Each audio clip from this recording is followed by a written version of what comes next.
The deep hum of the Phoenix's engines filled the bridge as Captain Han looked at the main screen. Stars stretched out before him, countless white dots against the black of space.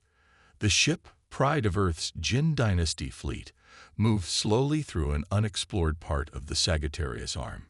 "Captain, sensors are picking up something strange ahead," said Lieutenant June, his fingers moving quickly across the control panel. "It's big, very big." Captain Han stood up from his chair. His dark uniform fit his tall frame perfectly. 20 years in space had left lines on his face, but his eyes were still sharp. "Show me," he ordered. The screen changed. There, against the darkness, floated what looked like a fleet of ships. But they weren't like any ships Han had seen before. They were long and curved, with what looked like wings folded against their sides. They reminded him of something from Earth's past, something from old stories. "They look like dragons," whispered Science Officer Sue from her station. Her eyes were wide with wonder. "Are they ships or creatures?" Han asked. Sue checked her readings. "Both, I think. They're machines, but shaped like living things. And there are life forms inside them." The bridge crew watched in silence. First contact. Every space explorer dreamed of this moment. "They're sending a signal," said Communications Officer Jin. His hands moved over his console. "I'm putting it through the translator." At first, there was only strange noise. Then, slowly, words formed. "Help, fleeing, danger follows." Captain Han straightened his back. "Open a channel." Jin nodded.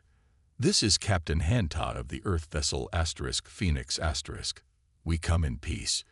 Do you need assistance?" There was a pause. Then the screen showed something that made everyone on the bridge gasp. It was a face, but not human. Scales-covered skin that shifted between blue and green.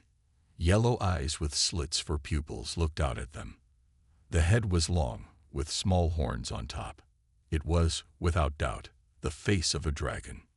"We are the Ryong," the creature said, its voice deep and rumbling even through the translator. "We seek sanctuary. Death chases us across the stars." Captain Han kept his face calm, though his heart raced. "What kind of death?" "The Hwaga come. Those who burn. Those who bring fire." The dragon's eyes showed fear. "Fire is death." Lieutenant June leaned close to Han. "Sir, these beings appear peaceful, but we should be careful. We don't know their true intentions." Han nodded. "Prepare a meeting room. Tell them we will talk more." Over the next hours, the crew learned more about the Ryong. They were indeed peaceful explorers from a cold world many light years away. Their ships, which were partly grown and partly built, carried 500 of their kind, searching for a new home far from their enemies. Later, as Han sat in his office reading reports, Lieutenant June entered with an excited look. "Sir, Science Officer Sue has made a discovery about the Ryong that you need to see." Han followed June to the science lab. Sue stood next to screens filled with data. "Captain, I've analyzed the Ryong biology," she said. "Their body temperature is much lower than ours. They evolved on a world with almost no volcanic activity or natural fires." "What are you saying?" Han asked. "They have no biological mechanisms for producing or handling heat beyond very low levels," Sue explained. "What we consider warm, they find unbearable. And what we consider hot would kill them instantly." Han's mind raced with this new information. "And these Hwaga they're running from. The ones they say bring fire. If the Hwaga use heat or flame-based weapons," Sue said, then to the Ryong, "they would be truly terrifying." "And what about us?" Han asked quietly. "How do the Ryong see humans?" Lieutenant June's voice was serious. "Sir, we cook our food with fire. Our ships run on fusion. We literally carry stars in our engines." Han looked back at the screen showing the dragon ships. "To them, we might be just as frightening as their enemies. Or," Sue said with hope in her voice, "we might be their best chance for survival." 3 weeks passed since the Phoenix met the Ryong. The dragon ships now traveled alongside the human vessel. Captain Han had shared Earth's star charts with them, helping the aliens find possible new homes far from their enemies. Han stood in the meeting room, where the temperature was kept very cold for their guests. His breath made small clouds in the air. Across the table sat Cole, an elder Ryan with faded blue scales and wise yellow eyes. "Your help means much to us," said Cole, his long tail curled around his chair. "Few would aid strangers in the dark between stars." Han smiled. "Earth has old stories about dragons, some good, some bad. Meeting real ones is better than any story." Cole was about to speak when the room's lights flashed red. The alarm blared. "Captain, to the bridge." Lieutenant Jum's voice came through the speakers. "Excuse me," Han said to Cole. The Ryong's eyes showed fear. When Han reached the bridge, the crew moved quickly at their stations. "Report," Han ordered. Science Officer Sue looked up from her screens. "Captain, our long-range sensors detect multiple objects entering this system. They're moving fast, faster than any ships we know." "Show me," said Han. The main screen lit up with dots of light moving toward them. 27 ships, said Lieutenant Jun. "Their energy readings are off the charts. They're putting out heat signatures like small stars." Han felt his stomach tighten. "Bahuaga, the round ships are already changing course," said Officer Jin. "Their lead ship is calling us." The screen showed a different Ryong, younger than Cole. Its scales were bright green, but its eyes held the same fear. "Humans, you must flee with us," the Ryong said. "The Hwaga have found us. They will destroy any who stand with the Ryong." Han kept his voice calm. "We need to know what we're facing. What weapons do they use? How do they fight?" "They bring the burning death," the Ryong said. "Their ships shoot streams of liquid fire. Their soldiers wear suits that glow with heat. They have chased us across 7 star systems, burning any world where we try to rest." Han turned to Sue. Analysis. Sue studied her readings. "Based on the energy patterns, I believe they use advanced plasma technology. Superheated matter, possibly contained in magnetic fields." "Like our sun," Han said quietly. "Yes, but controlled, directed." To the Ryong, it would be like facing walking stars. Han thought for a moment. Humans had worked with fire for thousands of years. They cooked with it, built with it, traveled with it. What terrified the Ryong was just another tool for humans. "How long until they reach us?" Han asked. 6 hours at their current speed, said Jun. Han turned to Communications Officer Jin. "Call all senior staff to the war room and ask Elder Cole to join us." In the war room, maps and data filled the screens. The crew gathered around the table while Cole sat in his special cold chair. "The Hwaga will demand we hand over the Ryong," Cole said. "When you refuse, they will attack. Your ship will burn." Engineer Day spoke up. "Our shields are strong. They can handle heat." "Not like this." Cole shook his head. "Nothing survives their fire." Han looked at his crew. The Ryong evolved on a world without fire. To them, even a match flame is dangerous. But we humans came from Earth, a planet shaped by fire. He stood and walked to the main screen, pointing to the approaching Hwaga fleet. "These aliens used fire to frighten and destroy. But humans," Han smiled, "we were born from fire. We tamed it when we were still living in caves. We carried it with us to the stars." Security Chief Min nodded. "Our ancestors would cook meat over open flames, forge metal in furnaces, and dance around bonfires, all things that would kill a Ryong." "So," Han said, "while the Ryong flee what they cannot fight, we will prepare to face the Hwaga. Not because we're stronger, but because what they use as a weapon has been our companion since the beginning of our history." Cole looked at the humans with new understanding. "You would stand against the Firebringers for us."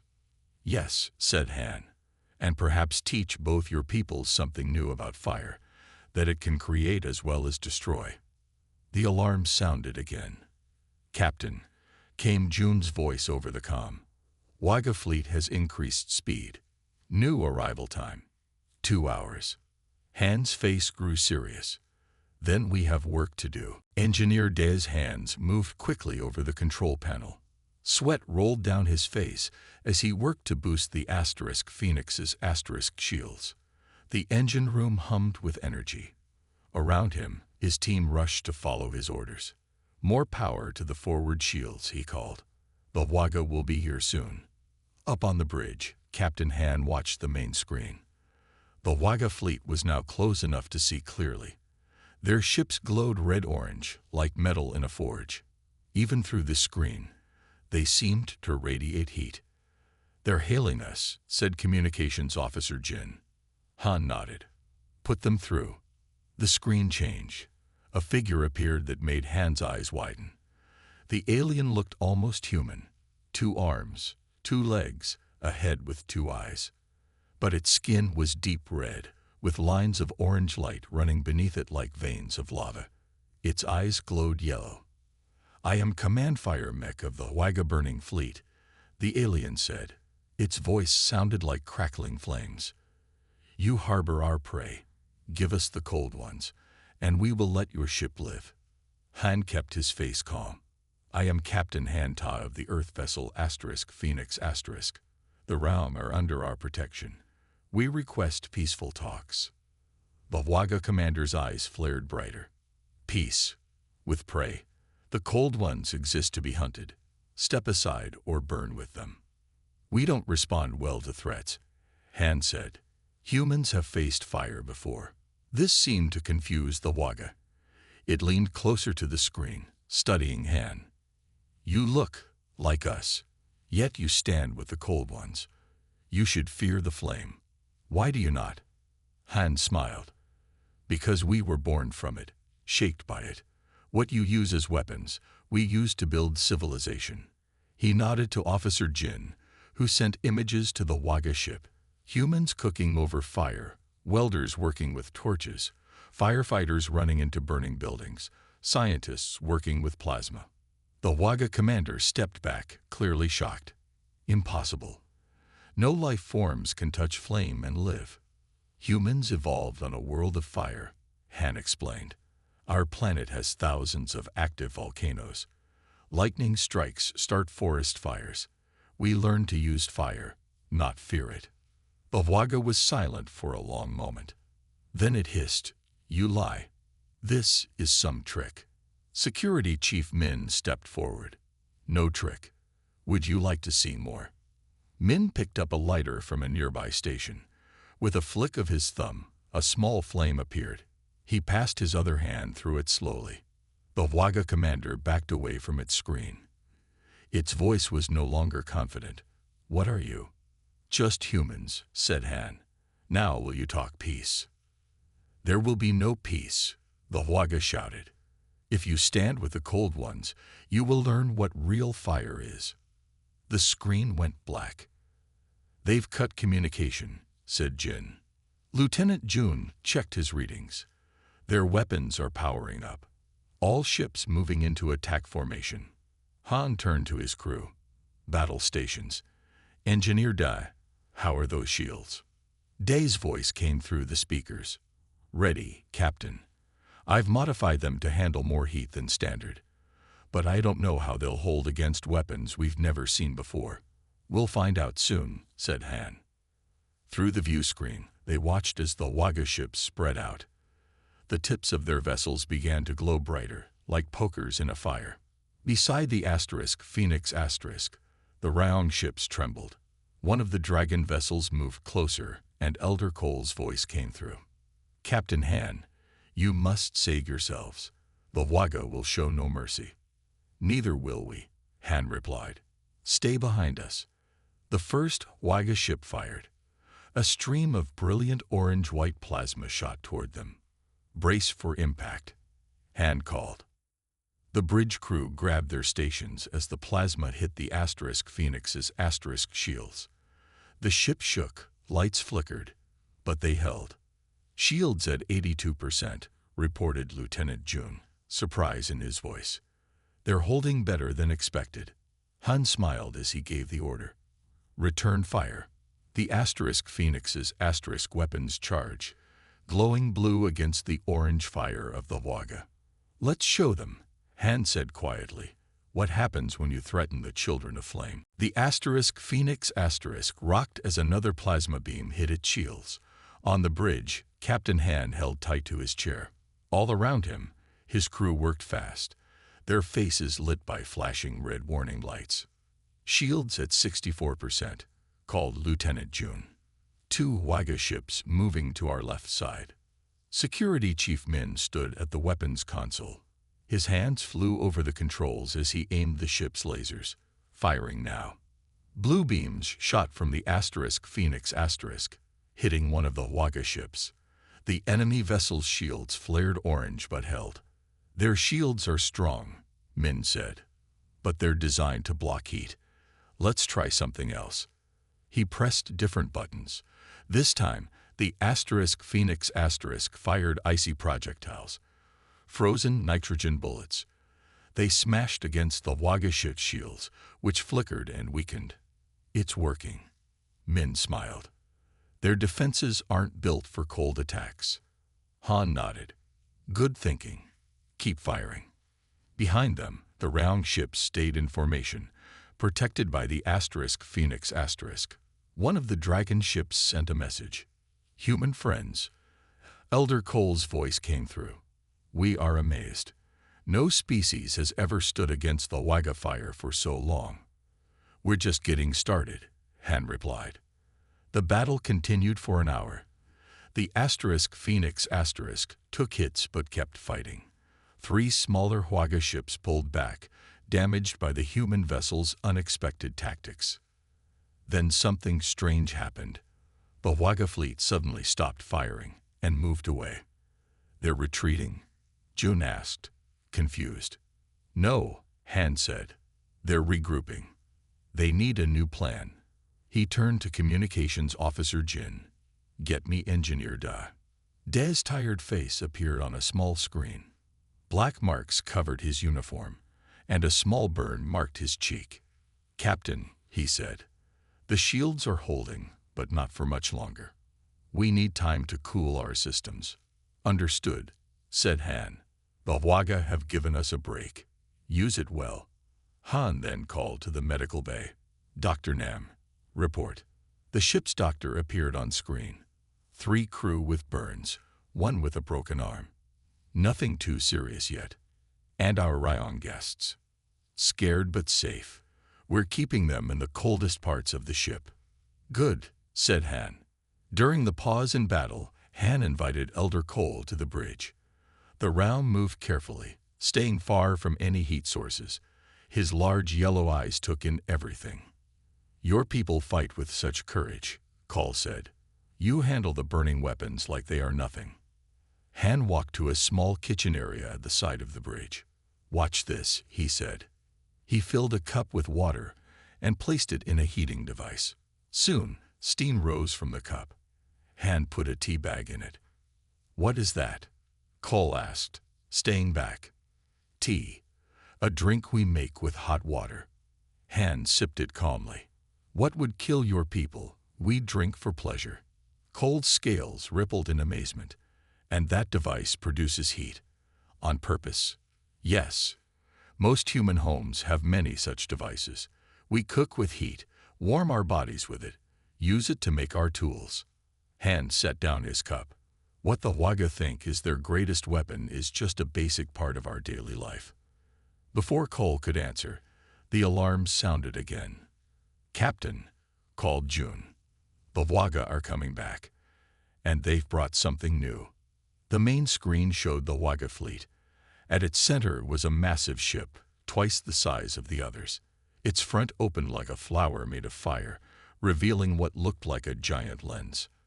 Energy readings off the scale, said Science Officer Sue. It's some kind of focused plasma cannon. If that hits us directly. She didn't need to finish. Everyone knew what it meant. All power to forward shields, ordered Han.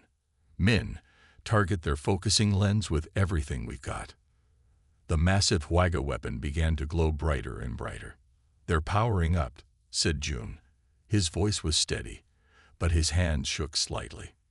Han stood tall, facing the screen. "So are we."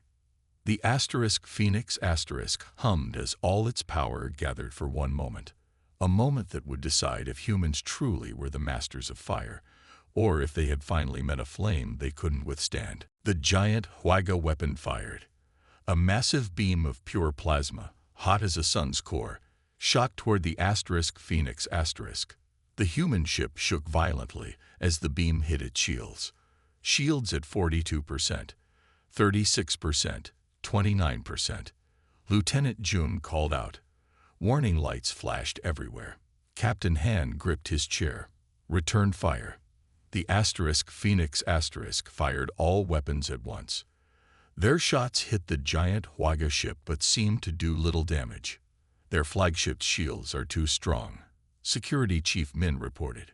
Han knew they needed a new plan. "All ships, fall back to the moon's shadow," he ordered. The Phoenix and the round dragon ships moved quickly behind a nearby moon. For now, they were hidden from the HFY. "We need something they won't expect," Han said to his senior officers gathered in the war room. "Something they can't defend against." Engineer Da looked thoughtful. "Captain, I have an idea. It's risky, but it might work." "I'm listening," said Han. "The HFY use plasma weapons, superheated matter. But our fusion engines create even hotter plasma. It's contained in magnetic fields." Da pulled up diagrams on the screen. "What if we modified some of our emergency reactor cores to create what I call star bottles? Contain plasma that burns far hotter than their weapons." Science officer Su nodded slowly. The HFY ships would have no defense against something hotter than their own weapons. "Can you build these star bottles?" Han asked. "Yes," said Da, "but we'd need time. And a distraction." Han thought for a moment. "How long?" 2 hours, maybe less with help. Han looked at Elder Cole, who had been listening quietly. "Would some of your people help? They wouldn't need to handle the hot parts." Cole's scales rippled with surprise. "You would trust us with such technology?" "We're fighting for both our peoples now," Han said. Cole bowed his long neck. "Then we will help." Han turned to Communications Officer Jin. "I need you to set up something else. A cultural exchange." Jin looked confused. "Now, during a battle?" "Yes," said Han. "I want every Ryong who isn't helping Engineer Dad to learn about humans and fire. Show them videos of our festivals, our cooking, our industries, everything we do with fire. And I want our crew to learn about Ryong culture too." "What are you planning, Captain?" Lieutenant June asked. "I'm naming this the Prometheus Gambit," Han explained. "In Earth's old stories, Prometheus was a god who stole fire from other gods and gave it to humans. It changed everything for us." He stood and walked to the star map. "The HFY think fire is just a weapon. The Ryong think it's just death. Both are wrong. We'll show them what fire really means to humanity." For the next 2 hours, the Phoenix stayed hidden while everyone worked. In engineering, humans in heat-proof suits worked alongside careful Ryong helpers. In the common areas, crew members watched videos of Ryong ice dancing and snow sculpture. In return, Ryong watched humans cook foods, forge metal, and perform fire dances. When Engineer Day finally called the bridge, his voice was tired but proud. "Captain, we have 5 star bottles ready." "Good," said Han. He turned to Elder Cole. "Your people have seen how we live with fire. Do they understand better now?" Cole's eyes showed new respect. "We begin to. Your species has done something amazing. You've turned a destroyer into a creator, into life itself." Han nodded. "And now we'll use it to save both our peoples." The sensors beeped. Lieutenant June checked them quickly. "Captain, the HFY have found us. They're coming around the moon. All ships, including the flagship." Han's face became serious. "Battle stations. Prepare the star bottles." The Phoenix engines fired up, moving the ship out from behind the moon. On the main screen, the HFY fleet appeared, their ships glowing with heat, ready to attack again. "Let's show them," Han said quietly, "that there's more than one way to use fire." Before moving into battle, Captain Han had one more idea. He turned to Communications Officer Jin. "Open a channel to the HFY flagship," he ordered. Jin looked surprised, but followed the order. After a moment, the screen showed the fiery face of Command Fire Mech. "What trick is this?" the HFY leader demanded. "You hide, then call for talk." "No tricks," said Han. "I invite you to meet face to face. One ship, just you and me, to find a peaceful answer." The HFY commander's eyes narrowed. "Why would I agree?" "Because if we keep fighting, both sides will lose ships and lives. And because I want to show you something about humans you don't understand." Mech was quiet for a long moment. Then he nodded. "One ship, no weapons." 2 hours later, a small HFY shuttle docked with the Phoenix *. Security Chief Min stood with guards in the meeting room. They all wore light armor, but no weapons, as agreed. The door opened. 3 HFY entered. In person, they were even more impressive. Their red skin glowed from within, and heat came off them in waves. The room temperature rose instantly. Command Fire Mech walked forward, his eyes fixed on Captain Han. "What is this peace talk you want, human?" Han gestured to the table. "Please, sit." The HFY looked at the chairs with suspicion, then slowly sat down. Their eyes widened when they saw what was on the table. Han had arranged several things: a small cooking stove with a pot of water heating up, a few candles burning quietly, and a traditional Korean hearth with low flames. The HFY jerked back. "What is this trap?" Mech shouted. "No trap," Han said calmly. "Just showing you how humans live with fire." Han picked up the pot from the stove and poured hot water into cups. He added tea leaves and passed a cup to Lieutenant Jun, who drank it. "See, we use heat to make drinks, to cook food." Han pointed to the hearth. "In my homeland, we built floors that carried heat beneath them to warm our homes in winter." The HFY watched with clear disbelief. One of them pointed to the candles. "What are these small flames for?" "They give little heat, not enough for a weapon. Light, beauty, sometimes just for the nice smell," Han explained. He picked up one candle and held it closer to the HFY. They flinched. "Your race sees fire only as a way to hurt, to destroy," Han said. "We see it as a tool, a friend that helped us survive and grow." He set down the candle. "The Ryong fear fire because it can kill them. But you fear what fire could be if it wasn't just a weapon." Mech's inner glow pulsed brighter. "Dangerous talk. Fire is power. Power is control." "No," Han said firmly. "Real power is choice. We choose how to use fire, to warm, to build, to create, not just to burn." Something changed in Mech's eyes. For a moment, Han thought he saw understanding. But then the door burst open. Another HFY rushed in. "Commander, our sensors detect strange energy in the human ship's engines. They plan an attack." Mech stood up fast, knocking over his chair. "Lies. Tricks." He turned to his guards. "Back to our ship." "Wait," Han called. "This is a mistake. We were storing energy for." But the HFY were already leaving. Han hit his communicator. "Bridge. What's happening?" Lieutenant Jun's voice came through. "Captain, a HFY attack ship just fired on one of the Ryong vessels. The diplomatic meeting was a distraction." Han's face hardened. So they never wanted peace. He rushed back to the bridge. On the main screen, he saw 3 HFY ships shooting at a damaged Ryong vessel. "The hardliners in their fleet must have overruled Mech," said Science Officer Su. "They couldn't accept even talking with us." Han nodded grimly. "Then we're done talking." He looked at his crew. "Prepare the star bottles. It's time to show the HFY what human fire really means." As the HFY shuttle left the Phoenix *, Han knew The real battle was just beginning. The Phoenix shook as 3 HFY ships fired on it at once. The bridge lights flickered. Smoke filled the air from a damaged control panel. "Shields at 39%, reported Lieutenant June. "We can't take much more of this." Captain Han watched the battle on the main screen.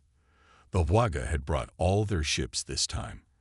The round dragon ships tried to stay behind the Phoenix for protection, but they were many and the space was small. "Where's Mech's flagship?" Han asked. Science Officer Sue checked her scanners.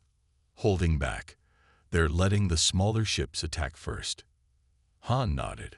"They're testing us, looking for weak spots." Security Chief Min turned from his station. "Captain, 2 of our escort ships report heavy damage. The Falcon has lost engines." Han made a quick decision. "Tell them to abandon ship. We'll pick up survivors." He turned to Communications Officer Jin. "Contact the Round. I need their best tactical minds working with ours." Soon, the bridge had 2 Ryong visitors. One was Elder Cole. The other was a younger female with bright silver scales. Her name was Rin, the battle planner. "The HFY used fire in patterns," Rin explained, pointing to the screen. "See how their ships move. Like flames spreading across fuel." Han studied the movement. "You're right. They spread out, then close in. Like a forest fire." "Yes," said Rin. "They are predictable if you understand fire." Han smiled. "And we humans understand fire very well." He turned to Min. "Adjust our attack pattern. Don't meet them head on. Move like water puts out fire. Surround and contain." The Phoenix changed its approach. Instead of firing directly at the HFY, they shot around them, creating a net of laser fire that forced the enemy ships closer together. "It's working," said June. "They're clustering." But then a massive explosion rocked the ship. Everyone grabbed something to stay standing. "Direct hit to decks 12 through 14. Someone called out. Han hit his communicator. "Damage report." Engineer Day's voice came through, filled with static. "Fire in the auxiliary engine room. Main power lines damage." "Casualties?" Han asked, dreading the answer. "Unknown. Fire suppression systems working." But Day's voice cut off. Han turned to Min. "Send a rescue team." Min checked his screen and shook his head. "Impossible, sir. The heat levels in that section are beyond safety limits for our suits." Call stepped forward. "No human could survive in such heat." "Not for long," said Min. Suddenly, a new voice came through the communicator. It was Junior Engineer Young. His voice was strained. "Bridge, this is Young. I'm in auxiliary engine room." Han grabbed the communicator. "Young, get out of there." "Can't, sir," Young coughed. "Others injured. Need to repair power junction, or we lose shields." Han looked at Sue. "Temperature in that section." She checked. "Over 200 degrees Celsius. His suit can't handle that for more than a few minutes." On the communicator, they could hear Young breathing hard as he worked. Metal clanged. Fires roared in the background. "Almost done," Young gasped. The Round watched with wide yellow eyes. To them, Young was walking through certain death. "Power junction repaired," Young called out. "Rerouting. Main power. Now." The bridge lights stabilized. The shield indicator rose back to 42%. "Young, your status." Han called. There was no answer. Han looked at Min. "Get a medical team to that section the moment temperatures drop." Sue looked up from her screen. "Captain, something's happening." On the main display, the HFY ships had stopped firing. They were pulling back slightly. "They're confused," said Rin. "They saw Young on their heat sensors working in fire that would kill a Ryong instantly. They don't understand." Han nodded. "To them, it looks impossible." He turned to his crew. "This is our chance. Prepare the star bottles." Just then, the communicator crackled. "Captain, It was Young's voice, weak but alive. Did it work? Yes, Young, Han said, relief in his voice. You did it. Medical team is on the way. Han looked at the round. Their scales rippled with amazement. Now the Waga know, Han said quietly. Humans don't just control fire. We can survive it. We've been forged in it since the beginning of our time. He turned back to the screen, where the Waga fleet was regrouping. And now, he said, we'll show them what that really means. The moment had come. Captain Han looked at his tired but determined crew. Launch the star bottles, he ordered. Engineer Dez's voice came through the communicator. Launching now, Captain. From the lower decks of the Phoenix 5 small pods shot out into space. They looked simple, just metal spheres with thrusters. But inside each one was a miniature sun, plasma hotter than anything the Waga weapons could produce. The Waga ships saw the pods and fired at them. But it was too late. The star bottles moved into position between the Waga fleet formations. Activate them, Han said. Dai pressed a button. The star bottles opened. Pure white-hot plasma burst out, not as weapons aimed at ships, but as small stars floating in space. The temperature around them rose instantly to thousands of degrees. On the main screen, Han could see the Waga ships nearest to the star bottles start to struggle. Their outer hulls glowed brighter than normal. Their cooling systems can't handle it, said Science Officer Sue. The Waga use heat as a weapon, but they still need to keep their ships at workable temperatures. The star bottles created a pattern in space, a wall of heat that the Waga couldn't cross without their ships overheating. The Waga fleet was split into groups, unable to come together. Now for part 2, said Han. He nodded to Engineer Da. Day activated another system. The Phoenix sent out a powerful electromagnetic pulse. It wasn't strong enough to disable the Waga ships completely, but it disrupted their weapon systems temporarily. For a moment, there was silence in space. The Waga couldn't fire. They couldn't move past the star bottles. They were stuck. Now, Jin, Han said to his communications officer, send the message to all Waga ships. Jin nodded and pressed a button. Every Waga ship began receiving a video broadcast from the Phoenix. It showed humans working with fire in countless ways, chefs cooking with open flames, welders creating metal art with torches, firefighters running into burning buildings to save others, dancers spinning circles of fire in beautiful patterns, doctors using controlled heat to heal, farmers using controlled burns to clear fields for new growth. Along with the images, Jin sent a simple message. Fire is not just for destruction. It creates, it heals, it protects, it brings life. On the main Waga flagship, Command Fire Mech watched the images with wide eyes. Never had he seen fire used in such ways. To the Waga, fire was only power, only a weapon. These humans used it for everything. Captain, said Lieutenant Jun, the Waga flagship is hailing us. Put them through, said Han. Mech's fiery face appeared on screen. But something was different. The constant anger in his eyes had dimmed. How? Mech asked simply. How do you master fire so completely that you can use it for gentle things? Han stood up from his chair. Because we never saw fire as only a weapon. From our earliest days, we gathered around fires for warmth, for safety, for community. Fire helped us cook food that made our brains grow. It let us forge tools that built our world. Fire wasn't our master or our servant. It was our partner. Mech was quiet for a long moment. And the cold ones, the round, they have always been our enemies. Because they fear what they cannot understand, Han said. Just as you fear using fire for anything but war. Both sides are trapped by old thinking. Han pointed to the star bottles still floating in space. We can make those burn hotter or cooler them down. We can choose. That's the real power humans have, not just controlling fire, but knowing when to use it and when not to. The bridge was silent as everyone waited for Mech's response. The Waga commander's inner glow pulsed slowly as he thought. Perhaps, he finally said, there is something to learn from creatures who can dance with fire without being burned. The Phoenix crew let out a collective breath they didn't know they were holding. Does this mean you'll stop hunting the Raung? Han asked. Mech's eyes moved to where Elder Cole stood watching. It means we will talk. 3 months passed. The Phoenix floated in orbit around a small icy planet in a quiet solar system. Captain Han stood at the window in his office, watching shuttles move back and forth between ships.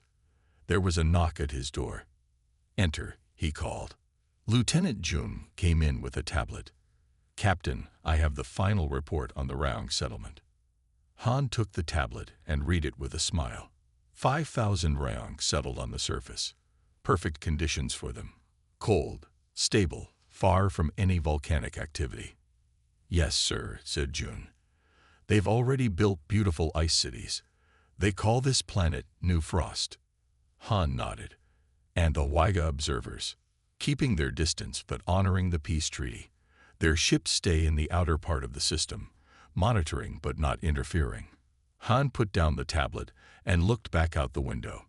After the battle, both alien races had been shocked and confused. But slowly, carefully, humans had helped them talk to each other. The peace was new and fragile, but it was real. The door opened again. Elder Cole entered, followed by Command Fire Mech. It was still strange to see them in the same room. The blue-scaled dragon and the red-skinned fire being. Captain Han. Cole bowed his long neck. The Council of Elders has approved the final treaty. We are officially under human protection. And the Waga High Command has also agreed, said Mech. His voice still sounded like crackling flames, but the anger was gone. We will respect Raung territory and cease all hunting. Han smiled. The Jin Dynasty fleet will maintain a presence here to ensure both sides keep their promises. Mech's inner glow pulsed brighter for a moment. We have much to learn from humans. Your mastery of fire is beyond our understanding. Not mastery, Han corrected. Partnership. That's what we want to teach both your peoples. The ship's communicator beeped. Captain, came Engineer Day's voice. We're ready for the demonstration if you want to bring our guests. We'll be right there, Han replied. He led Cole and Mech to the ship's largest cargo bay. When the doors opened, they saw something unusual. A large clear wall had been built, dividing the room. On one side, the temperature was very cold, comfortable for Raung. On the other side, it was very hot, comfortable for Waga. In the middle, behind the clear wall, stood Engineer Dai and several Raung and Waga students. Welcome to the first interspecies technology exchange, Dai said proudly. Han watched as Dai showed the young aliens how to use a simple tool, a torch that could both heat and cool. The Raung students stood in their cold section, the Waga in their hot section, but all watched the same lesson. A young Raung carefully picked up the torch with protective gloves. With Dai's help, she adjusted it to its lowest setting and melted a small piece of ice into a beautiful shape. The Waga students watched with surprise. Then a young Waga took the torch, turned it to a hotter setting, and shaked a piece of metal. The Raung watched from behind their cold wall, amazed, but no longer terrified. This is just the beginning, Han said to Cole and Mech. Fire doesn't have to be only a weapon or only something to fear. It can be a bridge between your peoples. Later that night, Han stood on the observation deck. Below him, the icy planet glowed blue in the darkness. In orbit around it, the Waga ships glowed orange. And between them, human ships moved back and forth, connecting two species that had been enemies for thousands of years. Science officer Sue joined him at the window. The stars look different here, she said. None of the constellations from Earth. Han nodded. Then let's make new ones. He pointed to where the Phoenix a Raung dragon ship and a Waga fire vessel flew in formation. There's one. 3 stars that couldn't be more different, yet flying the same path. What would you call that constellation? Sue asked. Han smiled. Prometheus, the one who showed that fire doesn't just destroy. It creates. It connects. It brings light to the darkness. As the Phoenix continued its mission, the story of the humans who weren't afraid of fire spread across the galaxy. And everywhere it was told, beings looked at the flames that warmed them with new understanding.